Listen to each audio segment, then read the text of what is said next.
afternoon, everyone. Hopefully you're all nicely caffeinated and like hyped on sugar to make it through the last two talks. So my name's Jonas, and I am the lead engineer for the content platform at The Economist. I'm fluent in American and British English, if you need translations. And so what I want to talk to you about today is how at The Economist we transitioned our team to working in Go. And there's a lot of really good resources out there to learn Go, right? You've already seen some great talks. What my talk's going to focus more on is not so much how you personally can be learning Go, but how you take a team of experienced engineers and bring them to be Go engineers. I'm going to share approaches that worked really well for us at The Economist, lessons learned from what we didn't do so well, and a few things I've learned in other technology transitions I've done. I've worked at a lot of companies that want to do big changes, so lots of good techniques from my different experiences. So I joined The Economist a little over 2 years ago, and my job was Drupal developer. Yeah, glamorous. But what I was really responsible for was going to be working on a project that was fundamentally reshaping the technology that we use to deliver The Economist content digitally. And what this involved was that I was pretty much thrown into a contractor team we were working with, taught Go for a few months, and then kind of sent back to the main team and was there to kind of guide them on the journey to using this new technology. So let me tell you a little bit more about where we were coming from, kind of set the scene for you. Right? So we were pretty much a Drupal shop. For people who haven't worked with Drupal, it's a content management system, kind of all-in-one solution, right? And it's got your MySQL database, and then lots of PHP to throw stuff around, and some JavaScript, and then you've got all your design and HTML and all that fun stuff, right? And so what we wanted to do was really break this monolithic system down, and what my team was going to be responsible for was a new platform responsible for doing all of the content distribution through an API. And this was all going to be built in Go. And so if we wanted to now look at what was our team like at the time, let's see. I did kind of like a user persona, if we wanted to say, like, this was our team, right? We've got Adam Smith, obviously, he works at The Economist. So what you can see, right, is that we were CMS engineers, and we were responsible for delivering the entire Economist site. And you can see also, right, that these were people who had been working at The Economist a really long time. They were really kind of embedded in the organization. These were also people really strongly part of the Drupal community. But what you also see is that the team was feeling really limited by this kind of big, messy enterprise system, and they wanted to break free from it and have more flexible, newer tools they could work with to meet the evolving world of publishing. So let's update this persona to kind of reflect the current team. We've got Ali Greenspan. And you can see that she's really she's a back-end engineer, and she's in charge of these distributed services, managing an API. We've got newer people on the team. It's a mix of experience. We're really heavy DevOps, we're getting in on the back-end stuff there, and we're working in Go. And now our goal is to just keep using this technology in new ways so that our system is always growing. So the question is, right, how did we do this? How did we go through this major change? You don't have to be an anamorph. I'm hoping you guys have read that? Oh, okay, thank God. I was really worried I was going to get blank stares at that. I know it's a beaver. That's the closest I could get. My Photoshop skills are not great, you can tell. So you don't have to be an anamorph, right? I'm going to give you some advice, some techniques you can use to do this transition within your own teams. All right. Many of the introductions to Go, a lot of the lessons, are going to talk to you about how Go is like X language. And that's helpful, right? It is a good bridge to getting you, from where you're at to Go. But it has, some hidden little gotchas that you have to be careful about. And it's important to recognize where things are not the same.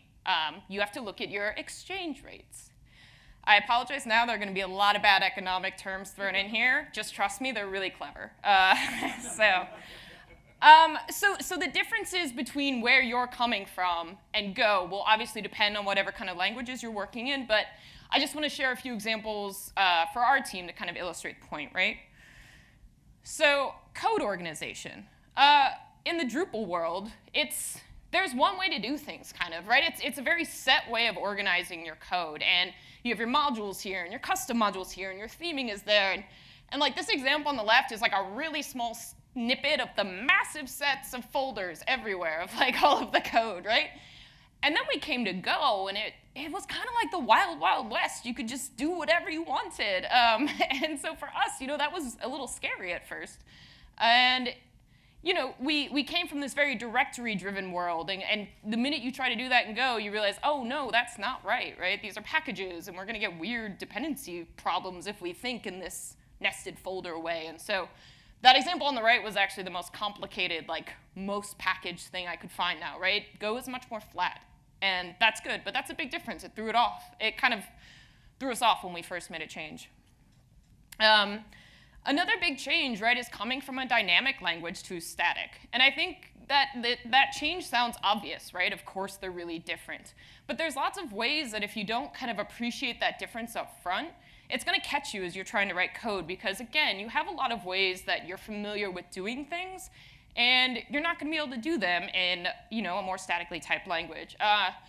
I think I found like the worst silly example I could of like PHP associative array, where we can just like throw more and more stuff and grow that array real dynamically, and we don't have to care.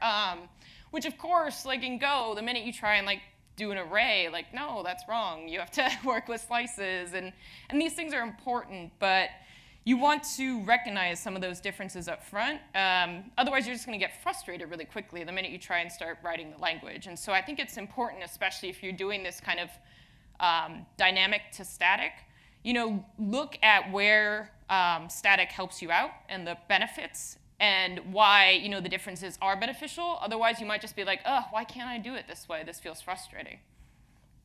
And and another example is if you're coming kind of from a more object-oriented programming language into Go.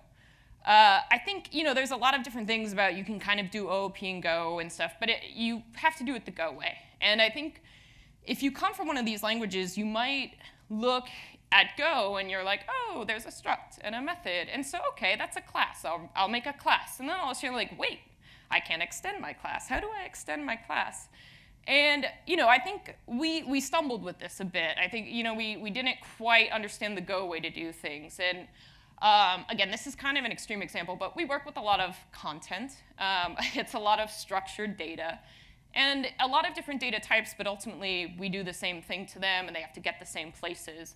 And we got a little too caught up in thinking the way we used to think about managing these in classes. And our code felt kind of restrictive, and we were like, man, this Go isn't very flexible. And then we were like, oh, interfaces. Oh, composition. And we had to step back and really kind of relearn the way to do this in Go, the right way to do it, and make our code much more flexible and beneficial. And so it's just to say that, again, you need to recognize the Go way to do things and not just kind of dive in with your old way of doing it. So these are just a couple examples, right? Again, they're going to vary, but the point I'm trying to make is that when you transition, yes, look at this is how the language is like where I'm coming from, but be sure to recognize where it's not. And I actually think Chris's talk with JavaScript did a really good job with some of that too, so I think that was a great example. And I hope part of what this example is showing as well, right, is when you're transitioning, you want to break old habits, right? When you have a lot of experienced engineers, they're used to doing things a certain way. And you want to find new approaches that'll help them break out of that and start fresh. When I started, the team we were working with, right, this kind of consultancy that was teaching us Go, they used test-driven development. I hadn't really used that approach in my coding before, and so it was new to me, and I used it. And I found it really beneficial to helping me learn Go.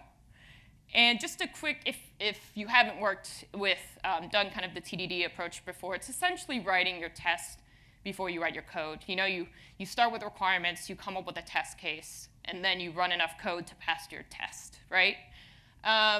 And I just want to clarify, I'm not saying you should do TDD in your team. What I'm saying is that consider it a useful tool to help with your learning process.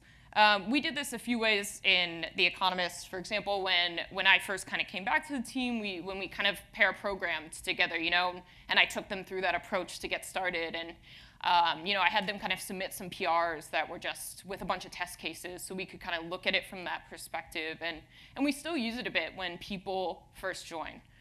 And so I actually want to kind of show an example to help highlight this point a little. So this is just a really simple endpoint, right? And I threw a health check on it. And I think a lot of examples we've seen earlier show the net HTTP package is great in Go, and you can set up a handler really easily, and it's awesome. And so I could do this really easily, right? I'm like, oh, OK, I need an endpoint. There, I'll Google it. This is a good example. Done. And now, if we kind of look at a test for this, what I want to show is that there's already a lot more going on. And imagine again, right? I'm starting with my test case instead, right? I've not written any code. What I have to do is think, OK, well, what is the behavior of my program? OK, well, it's a server, so maybe I want to mock something and set up a server. And what I end up doing is I'm spending more time with things like the request structure. I'm understanding the different types of methods on it a bit more.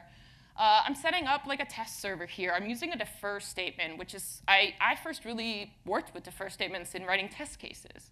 And I think it also highlights just how much testing is really kind of a first-class citizen in Go, right? You see the testing package, the HTTP test package. I threw in Testify because I like it because I work with a lot of JSON. But it's to show that testing is really important.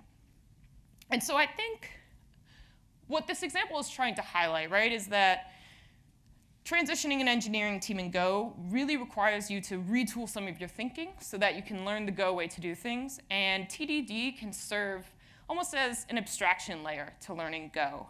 It really forces you to go back to basics. What is my program supposed to do? What is the behavior of this program? And then when you do that, you can then say, OK, now that I understand that, how do I do it in Go? Instead of just saying, well, this is how I did it the old way, and so I'm just going to try to force Go to do it that way. Great. So once you're getting a little more familiar with Go and you're writing great tests, I think it's important to start understanding some of the more complex topics. And when I was first working with Go, I got this memory leak I had to deal with. And it was a really nasty one, very complicated. But through the process, I learned a lot about all the visibility tools that are available in Go. And so these are just two that I found particularly beneficial. I could do a whole talk on them, but I'll just give a quick overview in that pprof collects all sorts of stack traces and CPU profiles. It puts it on an HTTP endpoint, or you can interactively use it in the command line. You can even put it out into these really cool visualizations. And xvar is another tool that also it exposes things like memory usage onto an endpoint, and it can also let you set custom variables. So this is great if you're wanting to track more things about the application itself, like response times or something. And so these tools are they're helpful to debug problems and stuff, right? What I recommend is that learn these tools as you start to introduce your teams to the more complex Go topics, like Go routines or channels or things like that.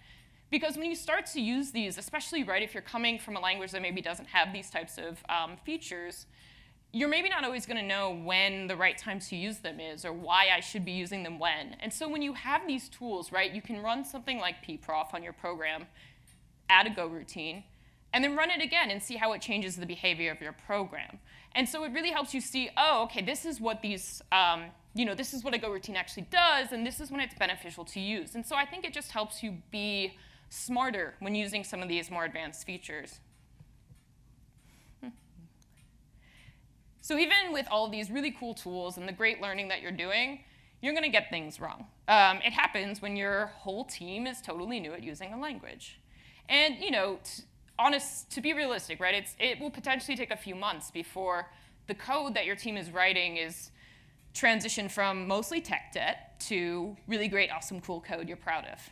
And that's fine, right? We all make mistakes. That's how we learn and get stronger.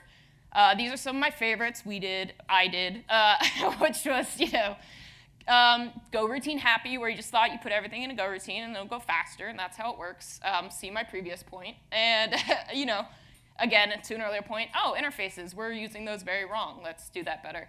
The phase where we wanted to import a library for every cool feature, and then we're like, wait, the standard library actually does a lot of this better. So these are just examples, but it's fine to make these mistakes, and it's very important to be vulnerable and open with them in your team and learn from them. And I think even more importantly, you want to recognize up front and build opportunities and space to have this type of learning. Some of the ways we did this, right, is we even had our definition of done in the early stages was do some refactoring somewhere. Make sure you're going through that process.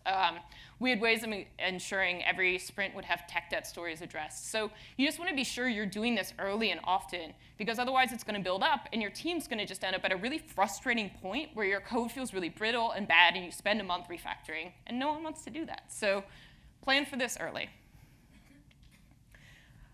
So again, when you're doing these transitions, it's all about learning and ensuring everyone is learning.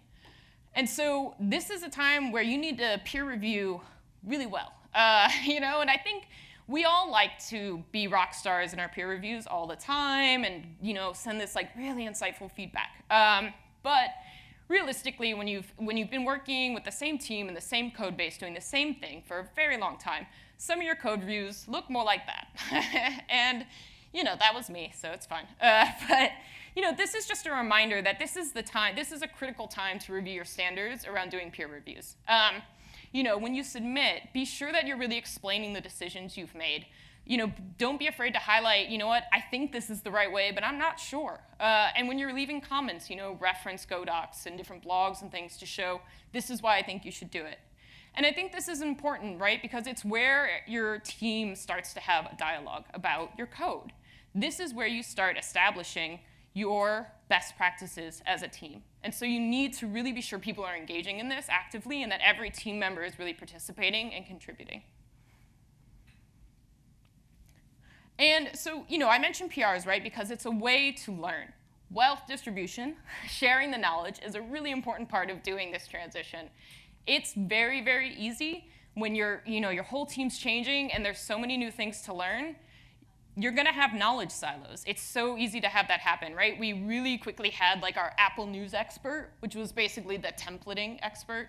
And then there was the JSON serialization expert and the Docker expert. It just happens. It's a lot to learn, but you have to break the silos down.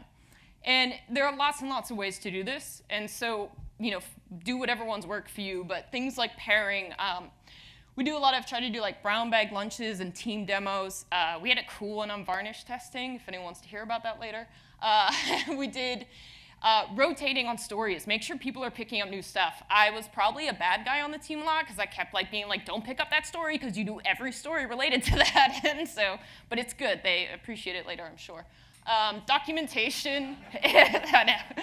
Documentation, again, not everyone's favorite thing. Really important in the beginning because you're going to be changing so much so quickly, and you need to kind of document well why certain decisions are made and major changes, especially if your team's distributed like our team was. So do some documentation. And take advantage of the community, right? This is the place. Go out, meet people, learn from them, bring those learnings back to your team. Help organize the awesome Women Who Go group here, so ask me about it later.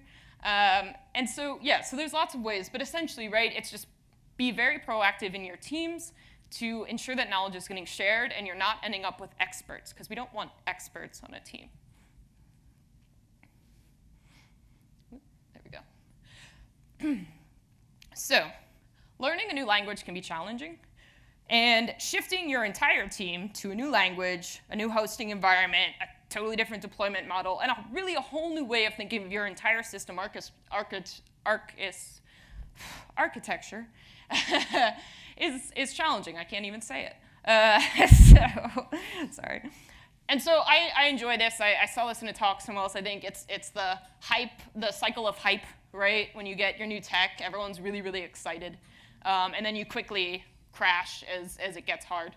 And so, the thing is just to be prepared for this and remember to celebrate every little thing, right? That annoying little bug that's been sticking around and you finally solved it, celebrate the shit out of that.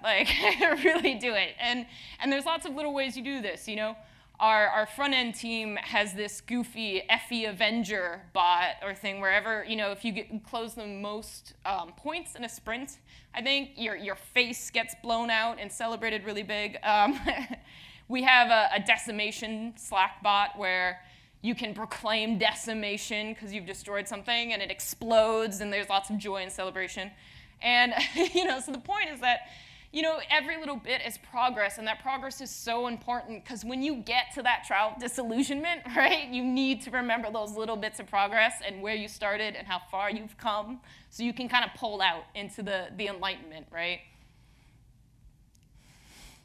So with all of these examples, I'm hoping that you guys can what you're recognizing is, transitioning your team is bigger than just learning how to write Go. You can teach every one of your engineers how to write Go, and you're not really going to have a Go development team. This transition requires really fundamental reshapings of your practices and your culture. And so what I recommend, look at some of these techniques and try some of them in your teams if you're going to be making these kind of changes. Pick what's right for you. These are just a few examples. They're not hard and fast rules by any means, but I think if you use some of these, if you take some of these approaches, you're going to have a much happier transition and a much happier path to go. And you can be as adorable as we are. And this is that's our Happy New York office. Our London office has seen better times. He maybe got beaten up by a Java developer or or a tiny little dog. And that's our Slovakian office wearing the traditional Slovakian sombrero, as you can tell. So that's that. Hopefully you can take some of those techniques and you'll be as adorable as we are. So thank you, guys.